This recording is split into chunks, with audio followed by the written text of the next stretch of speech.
राधे राधे प्यारे विद्यार्थियों। अपना जो पी ब्लॉक एलिमेंट है, इस पी ब्लॉक एलिमेंट या पी ब्लॉक तत्व के कुछ क्वेश्चंस हैं, उनको अपन देखते हैं। देखो, क्वेश्चन नंबर 1 अपन ये देखते हैं कि एक तो अपने पास PH3 है और एक अपने पास PH4 पॉजिटिव है। ठीक है, एक PH3 एक PH4 पॉजिटिव। ये PH3 पिरामिडल है, ठीक है, जबकि ये जो PH4 पॉजिटिव है ये टेट्राहेड्रल है, चतुष्फलकीय है। तो ये तो है पिरामिड शेप का, ये टेट्राहेड्रल है। ठीक है, तो ये टेट्राहेड्रल और ये पिरामिडल, ऐसा क्यों? तो एक एक लेते हैं अपन। पहले ले लें अपन क्या, PH3। फास्फोरस का कॉन्फ़िगरेशन क्या होगा? नाइट्रोजन जो फैमिली है, उस नाइट्रोजन फैमिली का कॉन्फ़िगरेशन होता है S2P3। ये 3S है, ये 3P है, और फास्फोरस के पास आपको पता है वैकेंट D होता है। ये 3D है और ये इसकी ग्राउंड स्टेट है। ठीक है, P के साथ 3H है, 3H जुड़ रहे हैं, 3H जोड़ दो डायरेक्ट। VBT ये कहती है कि जितने अयुग्मित इलेक्ट्रॉन होंगे वह उतना ही बंध बनाएगा।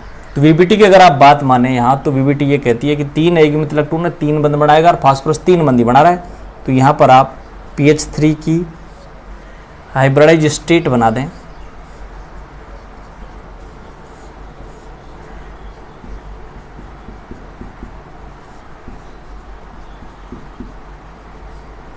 ये लो, 3H जोड़ दें, 1S और 3P sp3। तो यहाँ पर अगर आप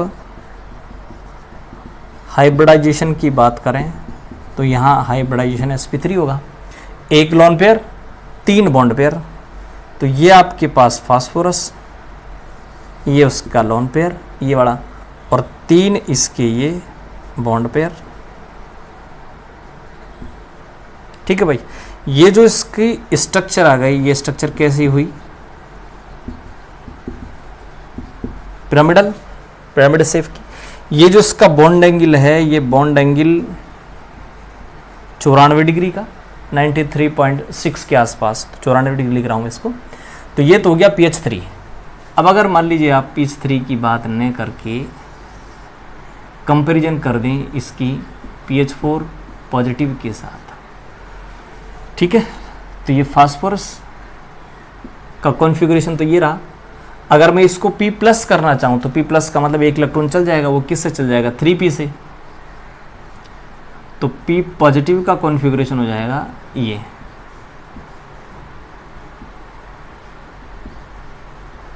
D खाली, ये इसकी ग्राउंड स्टेट। एक्साइटेड स्टेट ले जाओ, इस इलेक्ट्रॉन को यहाँ ले जाओ, 3S से 3P में, 3S से 3P में। वेस्पर थ्योरी कहती है कि अगर उसी n का रिक्त कक्षक हो तो अपने अयुग्मित इलेक्ट्रॉनों की संख्या में वृद्धि कर सकता है। अभी अयुग्मित इलेक्ट्रॉन, अनपेड इलेक्ट्रॉन 2 है। अगर ये इलेक्ट्रॉन यहाँ चला जाएगा तो अनपेड इलेक्ट्रॉन हो जाएंगे 3। तो ये जो P पॉजिटिव है, इस P पॉजिटिव की एक्साइटेड स्टेट अगर मैं बनाना चाहूँ तो इसकी एक्साइटेड स्टेट ये आ जाएगी, ये लो। ठीक है, तो ये 3S आ गया और ये 3P आ गया। 3D के यहाँ कोई रोल नहीं है, मिटा देता हूँ भाई, ये लो। अब आप बना देंगे क्या, PH4 पॉजिटिव,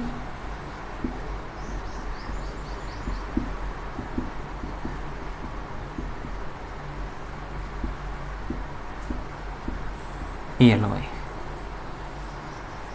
वही sp3। तो हाइब्रिडाइजेशन तो यहाँ भी कौन सा है? संकरण। तो यहाँ भी sp3 है। ठीक है, कोई लोन पेयर नहीं है, सारे के सारे बॉन्ड पेयर हैं।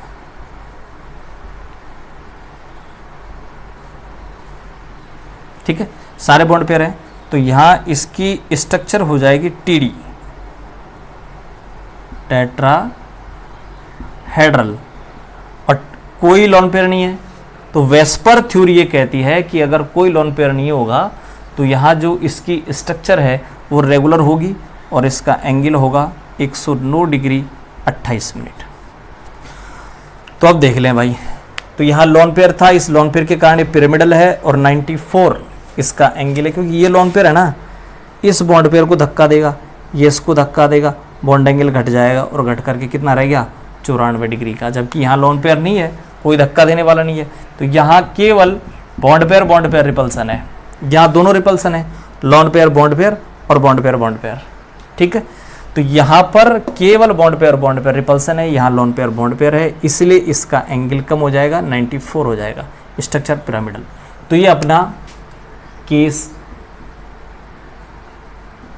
फर्स्ट हो गया pH 3 में, और pH 4 पॉजिटिव में क्या डिफरेंस है, केस फर्स्ट। ठीक है भाई, आगे अपन इसका कोई पी ब्लॉक में जहां तक अपन ने पढ़ लिया उसका केस सेकंड लेते हैं अपन।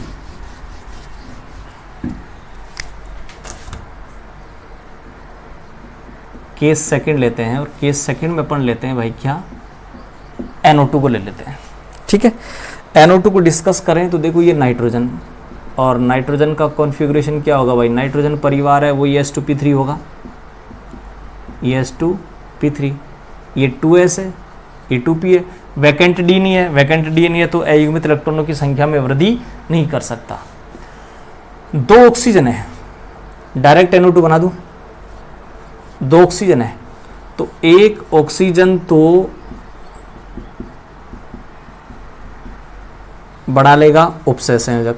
देखो ऑक्सीजन की अगर आप साइड में बात कर लें यहाँ पर, तो ऑक्सीजन का कॉन्फ़िगरेशन होता है S2P4, 4 2 6। अष्टक पूरा करने के लिए 2 इलेक्ट्रॉन चाहिए, नाइट्रोजन ने दोनों दे दिए, ऑक्सीजन का अष्टक पूरा। अब एक ऑक्सीजन बच गया, 4 2 6, 2 चाहिए उसको, तो ये जो ऑक्सीजन बच गया, ये ऑक्सीजन एक तो क्या करेगा, सिग्मा बनाएगा और एक बनाएगा पाई। 2 इलेक्ट्रॉनों का साझा कर लिया, एक सिग्मा और एक पाई, अष्टक पूरा। ठीक है, एक S और एक P, तो इसका जो हाइब्रिडाइजेशन है वो हाइब्रिडाइजेशन कौन सा हो जाएगा भाई, sp हो जाएगा। एक इलेक्ट्रॉन अभी भी इसमें बचा हुआ है। ठीक है, तो इसकी जो स्ट्रक्चर है वो इसकी स्ट्रक्चर NO2 की हो जाएगी N, एक ऑक्सीजन डबल बना रहा है, एक ऑक्सीजन उपसंयोजक बना रहा है, ये एक कक्षक बच गया जिसमें एक इलेक्ट्रॉन है। ठीक है भाई, तो इसकी जो स्ट्रक्चर है वो होनी चाहिए लीनियर, क्योंकि हाइब्रिडाइजेशन sp है, लीनियर होनी चाहिए, लेकिन लीनियर न होकर के इसकी एंगुलर शेप हो जाती है, क्योंकि ये इसको धक्का देगा, इसको धक्का देगा, ये एंगुलर हो जाती है। तो लीनियर sp हाइब्रिडाइजेशन है, लीनियर होना चाहिए, लेकिन लीनियर न होकर के इस प्रकार की इसकी शेप हो जाती है। ठीक है, इस प्रकार से एंगुलर हो जाता है। एंगुलर हो जाएगा तो सीधी बात है, यहाँ का जो एंगल है वो भी 180 नहीं होगा, तो यहाँ पर जो एंगल है वो 180 डिग्री से कम होगा भाई। ठीक है, तो बॉन्ड एंगल होगा लेस देन 180।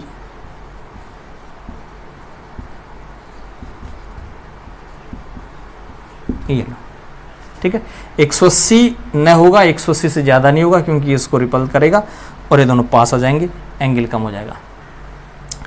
अब बात यह है कि ये जो नाइट्रोजन है, इस नाइट्रोजन के वैलेंस शेल में NO2 बनने के बाद कितने इलेक्ट्रॉन हो गए, 2 4 6 और 1 7।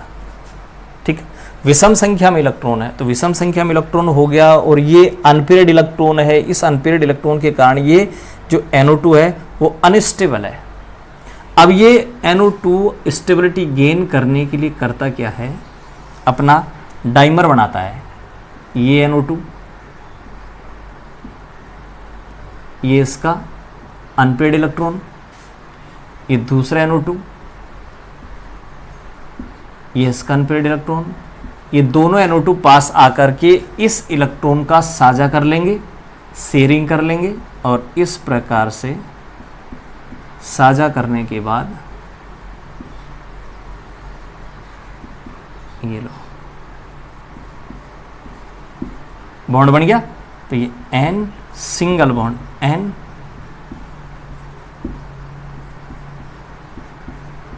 ये बन गया भाई क्या इसका डाइमर, द्विलक।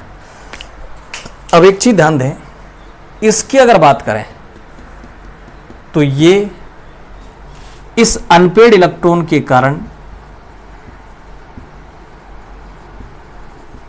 पैरामैग्नेटिक है और कलरफुल है, बादामी रंग का। और इसकी बात करें कि अब इसके डाइमर में अनपेड इलेक्ट्रॉन नहीं है, तो अनपेड इलेक्ट्रॉन नहीं होने के कारण ये हो गया क्या, डायामैग्नेटिक, प्रतिचुंबकीय।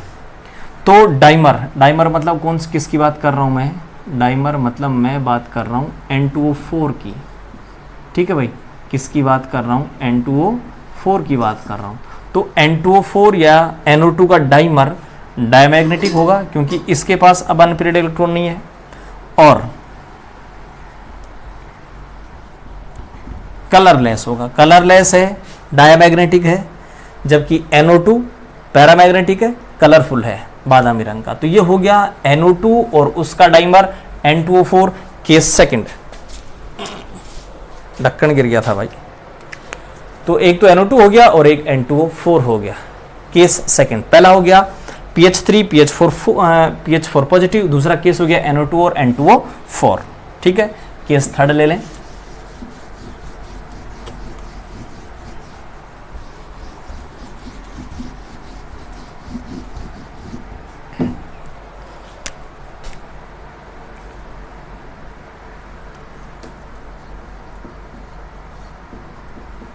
केस थर्ड अपन लेते हैं यहां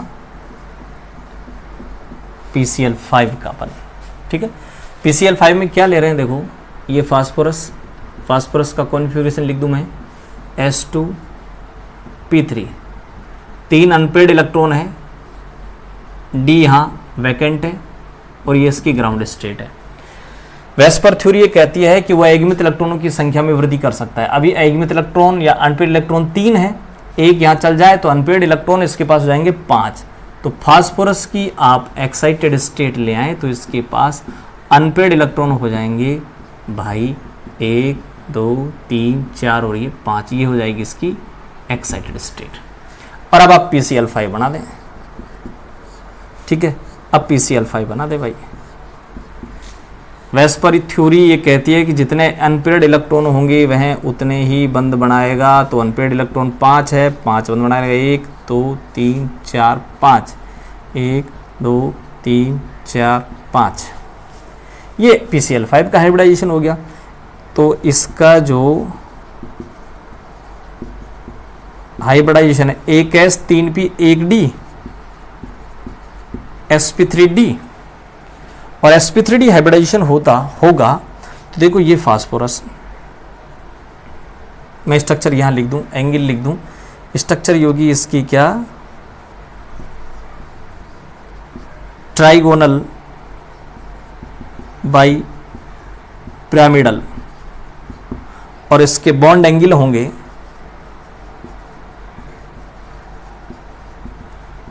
120 और 90 डिग्री के। इधर बनाता हूं इसकी स्ट्रक्चर, इसमें क्या मैं बताना चाह रहा हूं वो अपन देखते हैं। ये फास्फोरस, ठीक है, ये इसके 3 बॉन्ड,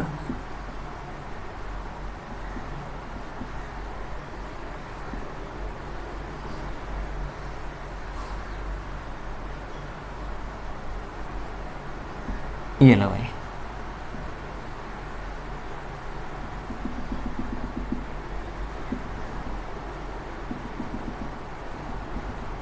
ट्राइगोनल बाई पिरामिडल। अब इसमें इस एंगल की अगर मैं बात करूं, इस एंगल की, तो ये एंगल यहां 90 डिग्री का होगा, ये 120 का होगा, ठीक है। ये जो बॉन्ड है इस बॉन्ड को आप बोलेंगे एक्सियल PCl बॉन्ड, और ये जो बॉन्ड है ये होगा इक्वाटोरियल PCl बॉन्ड। ये भी इक्वाटोरियल है, ये भी इक्वाटोरियल है, ये इक्वाटोरियल है, ये ऊपर नीचे के एक्सियल। ठीक है, इस प्रकार से 3 यहां, एक ऊपर और एक नीचे, ये 3।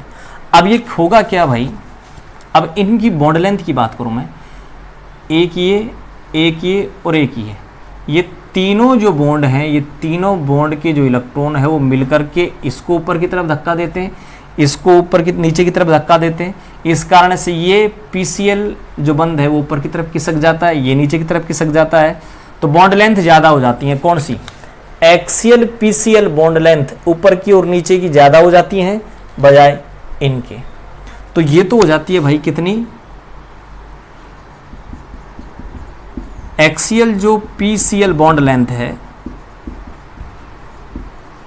वो लगभग 214 पिकोमीटर की हो जाती है। ठीक है, और ये जो बॉन्ड लेंथ है, ये बॉन्ड लेंथ थोड़ी कम रह जाती है। कौन सी? इक्वाटोरियल,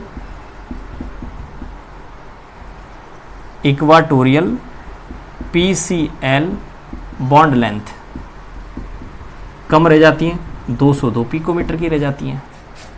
ठीक है भाई, तो एक्सियल पीसीएल बॉन्ड लेंथ के ज़्यादा होने का रीजन है कि इक्वाटोरियल पीसीएल जो बॉन्ड के इलेक्ट्रॉन है वो इन इलेक्ट्रॉनों को ऊपर की तरफ धक्का देते हैं, इन इलेक्ट्रॉनों को नीचे की तरफ धक्का देते हैं, इसलिए ये बॉन्ड ऊपर की तरफ खिसक जाता है, ये बॉन्ड नीचे की तरफ खिसक जाता है और ये बॉन्ड लेंथ ज़्यादा हो जाती है। इसी कारण से अगर आप PCl5 को गर्म करते हैं तो ये जो बॉन्ड है कौन सा, एक्सियल, ये एक्सियल और नीचे वाला एक्सियल थोड़े लंबे हो जाते हैं। अगर बॉन्ड लंबा है, एक तो मान लीजिए बॉन्ड आपके पास इस प्रकार सा है AB और एक है PQ, तो ये तो छोटा बंद है, ये बड़ा बंद है। एक तो इसको तोड़ूं मैं, छोटा सा है नहीं टूटेगा, और एक अगर मान लीजिए इस बड़े को तोड़ूं जल्दी टूट जाएगा। तो यहाँ पर ये बड़ा बंद है, बंद लंबाई ज़्यादा है, बॉन्ड लेंथ ज़्यादा है, बंद को तोड़ने में आसानी होगी, वीक होगा। बड़ा बॉन्ड वीक होता है, तो ये जो बड़े बॉन्ड है ये बड़े बॉन्ड वीक हैं, जबकि छोटे बॉन्ड थोड़े स्ट्रॉन्ग हैं। तो ये वीक तुरंत टूट जाते हैं। एक Cl यहाँ से टूट के चल जाएगा, एक Cl यहाँ से टूट चल जाएगा, Cl2 बच गया कौन, PCl3। तो अगर आप PCl5 को गर्म करते हैं तो वो Cl2 और PCl3 में टूट जाता है भाई। PCl5 की बात करें यहाँ तो +5 है और यहाँ इसकी +3 है, +5 से +3, OS में कमी, OS में कमी का मीन्स रिडक्शन। ठीक है, तो PCl5 का यहाँ रिडक्शन हो रहा है, और जिस पदार्थ का रिडक्शन होता है ना वो ऑक्सीडाइजिंग एजेंट कहलाता है भाई। तो PCl5 ऑक्सीडाइजिंग एजेंट की भांति काम करेगा, +5 से +3 में जा रहा है, OS में कमी, OS में कमी का मीन्स अपचेन, और जिस पदार्थ का अपचेन होता है वो ऑक्सीकारक होता है। तो PCl5 एक अच्छा ऑक्सीकारक है क्योंकि टूट जाता है Cl2 और PCl3 में। ये बात चल रही थी अपनी PCl5 की। अब यहाँ पर मैंने सिर्फ ये बताया कि इसका हाइब्रिडाइजेशन कौन सा होता है, बॉन्ड एंगल कौन से होंगे, स्ट्रक्चर कौन सी होगी, है ना, ये स्ट्रक्चर रही, कौन से बॉन्ड लॉन्गर होते हैं, कौन से शॉर्टर होते हैं, कौन से वीक होते हैं, कौन से स्ट्रॉन्ग होते हैं। ये तीनों बॉन्ड इक्वाटोरियल स्ट्रॉन्ग होंगे, छोटे होंगे, दोनों बड़े होंगे, वीक होंगे। अब ये स्ट्रक्चर जो PCl5 की मैंने बताई है, ये PCl5 की स्ट्रक्चर गैस स्टेट में है। अगर मान लीजिए मैं इस PCl5 की बात करूं, साहब PCl5 सॉलिड स्टेट में है,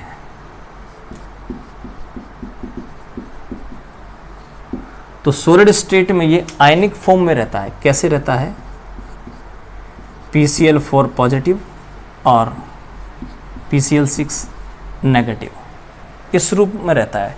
PCl4 positive, PCl6 negative. PCl4 positive है तो यहाँ इसका हाइब्रिडाइजेशन sp3 होगा। ठीक है भाई, और यहाँ PCl6 से 6 बंद बन रहे हैं, 6 बंद बन रहेंगे तो भाई क्या हो जाएगा, ऑक्टाहेड्रल। ऑक्टाहेड्रल है तो संकरण होगा sp3d2। तो ये सॉलिड स्टेट में PCl5 की स्ट्रक्चर होगी कि सॉलिड स्टेट में PCl5 PCl4 पॉजिटिव और PCl6 नेगेटिव फॉर्म में रहता है। ठीक है, और इस PCl4 पॉजिटिव का sp3 हाइब्रिडाइजेशन है, sp3 है तो आप बोलेंगे टेट्राहेड्रल, और ये sp3d2 है तो ये हो जाएगा कौन सा, ऑक्टाहेड्रल, यानी ये तो है कौन सा TD और ये है कौन सा OH। ठीक है भाई, ये हो गया आपके पास PCl5 सॉलिड स्टेट फॉर्म में, PCl4 पॉजिटिव, PCl6 नेगेटिव रूप में रहता है भाई। केस थर्ड हो गया।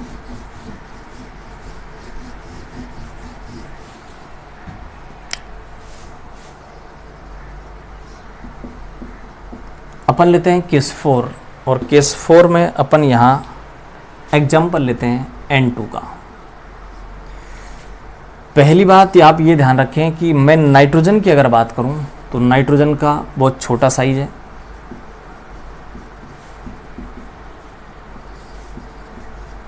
EN ज़्यादा है, IP ज़्यादा है, छोटा साइज है तो EA भी ज़्यादा होगी। ठीक है, तो EN ज़्यादा है, IP ज़्यादा है, EA ज़्यादा है, और वैकेंट D ऑर्बिटल एब्सेंट है, वैकेंट D ऑर्बिटल नहीं है इसके पास। तो ये इस नाइट्रोजन की कुछ स्पेशल बातें, विशेषताएं हैं जो इसको अन्य सभी से अलग करती हैं। तो ये जो नाइट्रोजन है वो असामान्य व्यवहार शो करता है, एबनॉर्मल बिहेव शो करता है, उसके ये रीजन है। अब कौन सा एबनॉर्मल असामान्य व्यवहार प्रदर्शित करता है, मैं उसकी बात करता हूं, ध्यान दें। ये नाइट्रोजन का कॉन्फ़िगरेशन S2P3, दूसरा नाइट्रोजन S2P3, 1 सिग्मा 2 पाई। तो इन दोनों से अब बन गया क्या, डाई नाइट्रोजन N2, यानी मैं बात कर रहा हूं डाई नाइट्रोजन N2 की। तो डाई नाइट्रोजन N2 बन गया, कैसे बना, ये नाइट्रोजन और ये नाइट्रोजन, दोनों नाइट्रोजनों ने 3 इलेक्ट्रॉनों की शेयरिंग की। ठीक है, अगर मैं लुईस की बात करूं तो देखो 2 3 4 5, इस नाइट्रोजन के पास कितने इलेक्ट्रॉन है, 1 2 3 4 5, इस नाइट्रोजन के पास भी कितने, 1 2 3 4 5, इसके पास 5 इलेक्ट्रॉन है, 3 चाहिए, इसके पास 5 इलेक्ट्रॉन है, 3 चाहिए ऑक्टेट कंप्लीट करने के लिए। तो ये इन इलेक्ट्रॉनों का साझा कर लेगा। अब इसका ऑक्टेट कंप्लीट, ये भी इन 3 इलेक्ट्रॉनों का साझा कर लेगा, इसका ऑक्टेट भी कंप्लीट। तो अब इन दोनों नाइट्रोजनों ने 3 इलेक्ट्रॉनों का साझा किया है, तो ये 3 बॉन्ड बन गए। ठीक है, अब 3 बॉन्ड अगर बन जाएंगे तो इसकी बॉन्ड लेंथ बहुत कम हो जाएगी, 70 पिकोमीटर बॉन्ड लेंथ कम होगी। बॉन्ड लेंथ अगर कम हो जाती है, बंध छोटा हो जाता है ना, तो इस बंध को तोड़ने के लिए आवश्यक एनर्जी बहुत ज़्यादा होगी।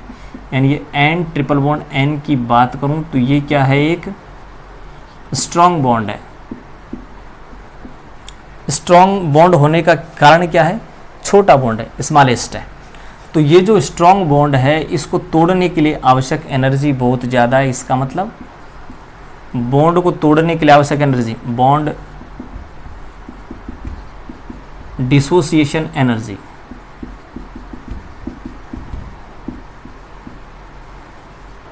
बॉन्ड डिसोसिएशन एनर्जी इसकी बहुत ज़्यादा है, इसलिए ये N2 रूम टेम्परेचर पर नहीं टूटता। तो रूम टेम्परेचर की बात करें तो रूम टेम्परेचर पर लेस रिएक्टिव है, बहुत कम क्रियाशीलता होती है नाइट्रोजन की। कारण क्या है भाई, नाइट्रोजन में देखो 3 बॉन्ड पाए जाते हैं, और 3 बंधों को तोड़ने के लिए देखो जैसे जैसे बॉन्ड बढ़ते जाएंगे ना भाई, वैसे वैसे बॉन्ड लेंथ कम होती जाती है। जैसे मान लीजिए मैं कार्बन की बात करूँ, सिंगल, डबल और ट्रिपल। सिंगल बॉन्ड होता है ना तो 1.54 एंगस्ट्रॉम होता है, जब वो डबल हो जाता है तो 1.34 एंगस्ट्रॉम हो जाता है, तो ट्रिपल हो जाता है तो 1.20 एंगस्ट्रॉम हो जाता है। इसका मतलब आप ये देख लें कि जैसे जैसे नंबर ऑफ बॉन्ड इंक्रीज हो रहे हैं, वैसे वैसे बॉन्ड लेंथ डिक्रीज हो रही है। ठीक है भाई, तो नंबर ऑफ बॉन्ड अगर इंक्रीज होंगे तो बंद लंबाई घटती है। तो यहाँ पर ध्यान दें कि 3 बॉन्ड है, इस कारण से इसकी बंद लंबाई बहुत कम होगी और इस बंद को तोड़ने के लिए आवश्यक एनर्जी बहुत ज़्यादा होगी। इसीलिए ध्यान रखना N2 रूम टेम्परेचर पर लेस रिएक्टिव है और इसी कारण से इस डाइनाइट्रोजन N2 को कुरकुरे चिप्स आदि के पैकेट में भरा जाता है। तो कुरकुरे चिप्स के पैकेट में कौन सी गैस भरी जाती है? N2 भरी जाती है। उसका रीज़न क्या है?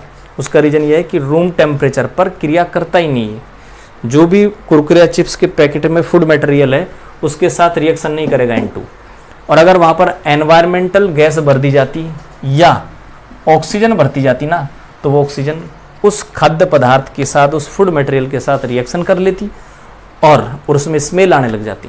ठीक है, इसलिए ध्यान रखना कुरकुरे चिप्स के पैकेट में N2 भरी जाती है और इसका रीज़न है कि रूम टेम्परेचर पर लेस रिएक्टिव है और लेस रिएक्टिव होने का रीज़न है ट्रिपल बॉन्ड। ठीक है, तो ये आज अपन ने 4 केसेस नाइट्रोजन फैमिली में पढ़ लिए। कल कुछ और केसेस लेंगे, अगला टॉपिक लेंगे। तब तक के लिए नमस्कार।